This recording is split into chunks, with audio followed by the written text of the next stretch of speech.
Hey, bonjour YouTube, bonjour à toutes et à tous et bienvenue dans cette nouvelle vidéo. Un avis lecture tourné, comme tu peux le voir en live sur Twitch. Ça papote Bernard Werber depuis tout à l'heure.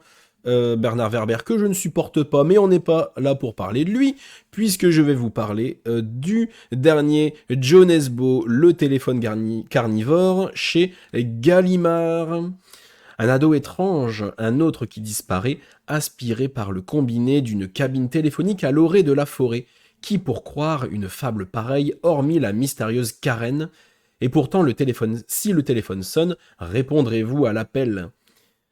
Alors, c'était bien. Je vais le garder comme ça parce que, attends, je vais peut-être pouvoir afficher l'image. Alors, n'hésite pas à venir t'abonner à ma chaîne Twitch parce qu'on y est quand même bien, c'est sympa, il y a des gens, ça discute, tout ça. Tu vois le chat qui est là, voilà, ça, ils font leur vie, hein, ils s'en foutent de moi, hein, voilà, ils viennent pas pour moi, ils papotent entre eux, hein, ils font leur vie conviviale ici, hein. Donc tu peux venir, hein, voilà, hein. Oui, c'était bien. Alors j'ai bien aimé, on va dire globalement. Globalement, on est avec Richard. Richard qui a vécu, on sait pas trop ce qu'il a vécu parce que c'est pas tellement trop évoqué, mais il a un passé. Il est dans une famille d'accueil dans la ville de Ballantine. Ou si tu es un franco-français, tu te dis Ballantine, mais moi voilà, un minimum de respect, tu dis Ballantine. Et donc il a une famille d'accueil d'un couple très gentil et tout, très aimant, aucun problème. Le gamin est bien là. Enfin, le gamin, je crois qu'il a genre 13 ans, 14 ans, un truc comme ça. Il s'appelle Richard. Et c'est un gamin un peu à problème et hyper turbulent. Désolé, hein, je sors de grippe, hein. Hyper turbulent et mais quand même attachant. On dit dans le jargon qu'il est attachant. Mais il est plus attachant que chiant, donc finalement ça va. Et c'est un bon gamin, tu vois, mais sauf que effectivement, il va jouer avec son pote, je crois que c'est Tom qui s'appelle, oui. Et sauf qu'à un moment, ils vont vouloir faire un canular téléphonique. Et sauf que Tom va se faire dévorer par le téléphone. Tu vois, voilà, le téléphone va lui bouffer la gueule, ensuite le bras, les jambes, machin, le téléphone va l'aspirer complètement, va y avoir du sang partout, ça va être une folie, et le gamin disparaît, et évidemment, qui est accusé? C'est Richard. Et personne ne le croit, voilà, c'est compliqué comme situation pour un gamin de 14 ans.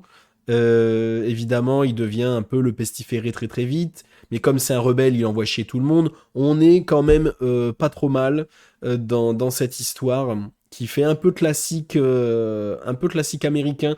J'ai tendance à le comparer un petit peu à Stephen King dans l'ambiance, tu vois, hein. Un petit peu, voilà, dans cette petite ville ou ce grand village où tout le monde se connaît, tu vois, tout le monde est là. Lui, c'est l'étranger un peu qui arrive, du coup, tout le monde s'en méfie. Et en plus, il se passe une dinguerie comme par hasard, c'est lui qui est accusé, c'est compliqué. Mais ça me fait un peu penser quand même à un roman pour adolescents. C'est genre le premier roman fantasy horreur, c'est le Stephen King pour enfants, tu vois, ou pour adolescents. C'est genre, t'as un gamin de 13 14 ans, il veut commencer à se lancer dans les romans légèrement horrifiques, un peu fantastiques, il veut découvrir Stephen King, bah tu lui fais lire ce John Esbo là avant. Et pour moi, c'est un peu ça. C'est le premier pas dans ce genre d'univers, en fait. Et c'est quand même vachement bien, il y a du rythme, on s'attache bien au personnage. La seule personne qui croit à Richard, c'est sa pote Karen. Alors c'est la plus jolie fille du lycée, forcément. Tout le monde la kiffe, tout le monde veut sortir avec, tout le monde veut se la taper, évidemment.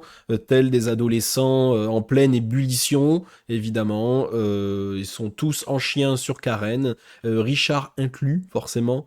Mais elle est quand même gentille avec tout le monde, c'est une bonne patte, c'est quelqu'un de bien, et elle va très vite aider Richard dans ses pérégrinations, et ça va quand même, j'allais dire, aller assez loin, mais ça va bien évoluer, hein. On est sur un délire quand même de magie noire, de tout ça. Il y a plein de bonnes choses intéressantes dedans, c'est bien écrit, c'est rythmé, C'est pas trop glauque, juste ce qu'il faut. Je te dis vraiment, un adolescent peut le lire sans trembler des genoux. Ça met dans une bonne ambiance quand même. Quand t'es adulte et t'as l'habitude, t'es pas déçu. L'écriture est bien. On est vraiment bien. Cependant, on a quand même un deuxième tiers qui m'a quand même pas mal refroidi, dans le sens où on le re- on... c'est compliqué. Bon, bref, on a une suite. Tu vois, là, l'histoire se termine. L'histoire de Richard, 14 ans, se termine. On a une suite des années plus tard, si tu veux. Je peux pas te dire est-ce qu'on revoit Richard ou pas, est-ce qu'il est mort. Je ne vais pas vous le dire, allez savoir, mais il y a une suite quand même, où on revoit des personnages, où on voit un petit peu l'évolution de ce qui s'est passé après la fin de cette histoire. Et j'avoue que j'étais un peu sceptique, mais finalement, vu comment cette partie se termine, je me suis dit ok, très bien, sauf qu'il y a une dernière partie. Une troisième partie. Moi, parce qu'il est divisé en parties. Voilà, ta première partie, deuxième partie, vraiment troisième partie. C'est vraiment découpé comme ça. Et la troisième et dernière partie, alors, j'ai pas été fan du tout, mais alors pas du tout. En fait, quand la fantaisie, le côté fantaisie horrifique, eh ben en fait, à la fin s'explique, moi, ça me fait débander direct, en fait. On va utiliser les vrais termes. Ah là là, non, ça redescend tout de suite. Ah, ça m'a pas plu du tout. J'ai trouvé ça voilà, trop bien du début jusqu'à 80% du roman. Les derniers 20%, c'est un raté. Encore une fois, je peux pas vous le dire parce que c'est un énorme, ce serait un énorme spoiler et tout. Mais je peux pas vous en parler vraiment. Mais à la fin, vu comment tout est expliqué, comment c'est tourné, ça a plus rien à voir. C'est même plus la même histoire. Alors, je pense que ça passe ou ça casse. Soit vous allez adorer, et vous êtes comme ma sœur d'ailleurs qui l'a lu, elle était en mode waouh, génial, en fait, elle avait pas vu le truc, elle a trouvé ça trop bien. Elle était sceptique au début, mais finalement, elle a accepté, elle a trouvé ça cool.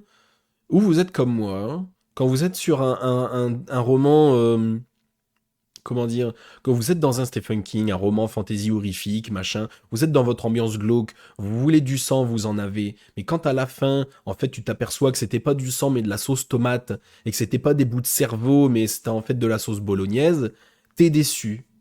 T'es déçu. Quand même, la comparaison se tient, non?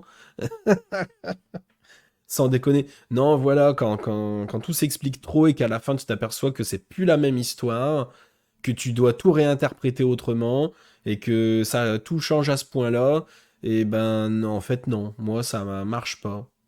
Alors je vous conseille quand même cette lecture, hein. J'ai bien aimé, c'est juste la fin qui m'a déçu. Mais sinon l'histoire du téléphone carnivore et la deuxième partie, très bien. Vraiment très très bien. Mais la troisième partie, non, en fait non. J'accepte pas cette fin. Et j'avais vu quand même pas mal de retours extrêmement mitigés, pas forcément négatifs, même si j'en ai vu, mais plutôt ouais mitigés en mode la fin. J'avais vu ça, effectivement. J'ai des noms en tête, mais j'arrive plus à les sortir. Euh, et je comprends. Et honnêtement, je comprends. Je suis peut-être pas aussi négatif qu'eux. J'en garde quand même un super bon souvenir, mais honnêtement, vous pouvez y aller. Vous passerez un bon moment, c'était cool. Est-ce que ce genre de fin, de plot twist qui change absolument tout, vous plaira peut-être? Sûrement. Sûrement. Tentez le coup, ça vaut le coup. Vous passerez un bon moment. En plus, la couve est très cool. Elle est très sympa. Moi, j'aime beaucoup. Ça m'a attiré direct, tu vois. C'est le premier du genre qu'essaie Joe Nesbo aussi. Donc, il faut lui pardonner. Moi, je trouve que c'est quand même une bonne réussite. Ça se lit très, très bien. Et allez-y. Merci à tous d'avoir regardé la vidéo jusqu'au bout. N'hésite pas à liker, t'abonner et partager. Voilà, tout ça, tout ça. Merci à tous. Et à la prochaine chez Alistair.